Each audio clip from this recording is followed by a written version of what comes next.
Hello everyone, আজকে gossip with ফিদাতে তোমাদের সবাইকে স্বাগতম। কারণ আজকে ফার্স্ট টাইম এই চ্যানেলে কোনো লং কন্টেন্ট আপলোড হতে যাচ্ছে। তো আশা করি তোমরা শেষ পর্যন্ত ভিডিওটা দেখবা। আমি কোথায় গেলাম, কি করলাম সেসব নিয়ে থাকছে ভিডিও। আমার ভার্সিটি ক্লাস সব মিলিয়ে আসলে খুব একটা ঘুরতে যাওয়ার সময় হয় না। আবার আমার ফ্রেন্ডস ছোটো বোনদেরও দেখা যায় যে ওদেরও ক্লাস থাকে। সব মিলিয়ে সময় হয়েই ওঠে না যে আমরা সবাই একসাথে একটা মিট আপ করবো। এখানেও আমরা গিয়েছিলাম মাত্র 3 জন, কারণ অনেকের পরীক্ষা চলতেছিল, তো দেখা হয়নি আসলে সবার সাথে। আর আমার ভার্সিটিতে অফ চলতেছে, তো ভাবলাম এখনই আসলে একটু সময় একটু ঘোরাঘুরি করার, না হলে পরবর্তীতে দেখা যায় সময়ই হয় না।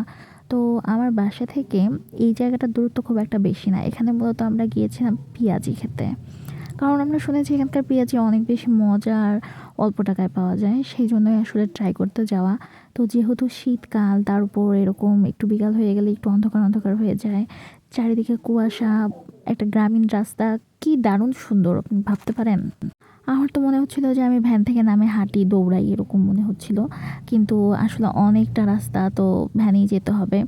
আর আমি শীতকালে এইরকম রাস্তাগুলো খুব পছন্দ করি। এবার আমার নানু বাসায়ও যাওয়া হয়নি এখন পর্যন্ত। শীতকাল মানেই তো নানু বাসা, দাদু বাসা, এরকম তো যাওয়া হয়নি। তো ভাবলাম যে একটু গ্রাম থেকেই ঘুরে আসি। আর এটা আমাদের বাসা থেকে অনেকটা ভিতরে, একদম গ্রাম সাইড। তো খুবই ভালো লাগতেছিল। তো আমি আসলে অনেক এক্সাইটেড ছিলাম। এখানে আমার একটা ফ্রেন্ড আমাদেরকে রিসিভ করতে আসবে। তো আমরা অলরেডি নামে গেছি। এখানে একটা গ্রামীণ হাট বসে ছোটোখাটো। ওই গ্রামের ভিতর দিয়ে গিয়ে আসলে ওই দোকানটা পাওয়া যায়। গ্রামীণ হাটটাও এত সুন্দর, আর এত শীত ছিল, তারপরও একটু একটু হালকা সূর্য উঠছিল ওই দিন। এত ভাল লাগতেছিল। আমি কিন্তু খুবই লোভী, বাজারের লোভী একটা মেয়ে। তো আমি এদিক দিয়ে যাচ্ছিলাম, আর আমার মনে ছিল আমি কোনো কিছু না খাই, আমি সবগুলা বাজার করে নিয়ে যাই। আমি বাজার দেখলে, সবুজ জিনিসপত্র দেখলে আমার আসলে মন খুব টানে ওই দিকে। তারপর অবশেষে আমরা চলে আসলাম আমাদের সেই কাঙ্ক্ষিত দোকানে। এখানে ঝাল বড়া বিক্রি করতেছিল। এই ঝাল বড়াটাও খাইতে অনেক মজা ছিল, আমরা টেস্ট করছিলাম, যেহেতু একদম গ্রাম সাইডে। ওখানে আসলে অনেক মরিচ দিয়ে ঝাল ঝাল করে পেঁয়াজি, বড়া এগুলো ভাজা হয়।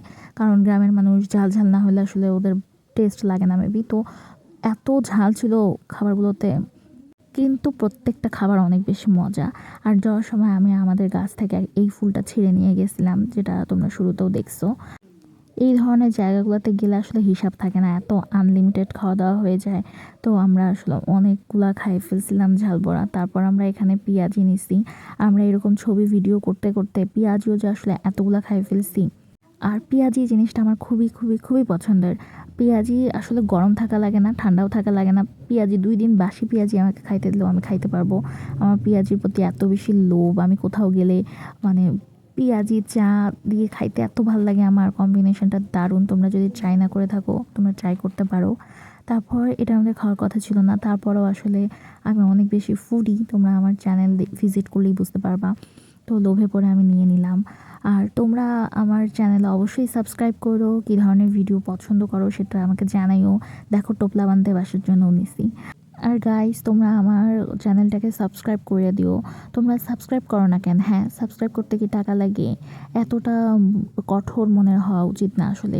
সো মনটাকে নরম করো আর আমার চ্যানেলটা সাবস্ক্রাইব করো। তারপর আমরা এত খাইছি, আমরা ভাবি নাই যে আমরা খাবো, কিন্তু আমরা তো লোভী বললামই। তো আমরা শেষে, এটা একটা ইউনিক খাবার, এটা হচ্ছে বট বুট। তোমরা বট মানে হয়তো জানোই, বা যারা জানো না তাদের জন্য বলতেছি। যেটা আর কি ভুঁড়ি দিয়ে করা হয়। ছোলা আর ভুঁড়ি একসাথে রান্না করা হয়েছে, যেটা আমি কখনো এর আগে খাইনি। আমার কাছে ইউনিক টেস্ট লাগছে, আর এটা মজা ছিল। তারপর এত কিছু খাইছি, চা খাবো না, তো একটু চাও খাইলাম। চাটা আসলে একটু চিনি বেশি ছিল, আর আমি চায়ে চিনি খাই না, তো এই জন্য আমার আসলে খুব একটা ভালো লাগে নাই। তারপর এই যে এত কিছু খাওয়ার পরে আমরা আবার মোগলাই নিয়ে নিয়েছিলাম। আমাদের পেটে জায়গা থাকলে আমরা তখনই খাইতাম, যেহেতু ছিল না, তাই আমরা বাসার জন্য নিয়ে আসছি। তো আমার ভিডিওটা আজকের মতো এই পর্যন্তই। তোমরা সবাই ভালো থাকিও। ইনশাল্লাহ নেক্সট ভিডিও আসবে দ্রুতই। আল্লাহ হাফেজ।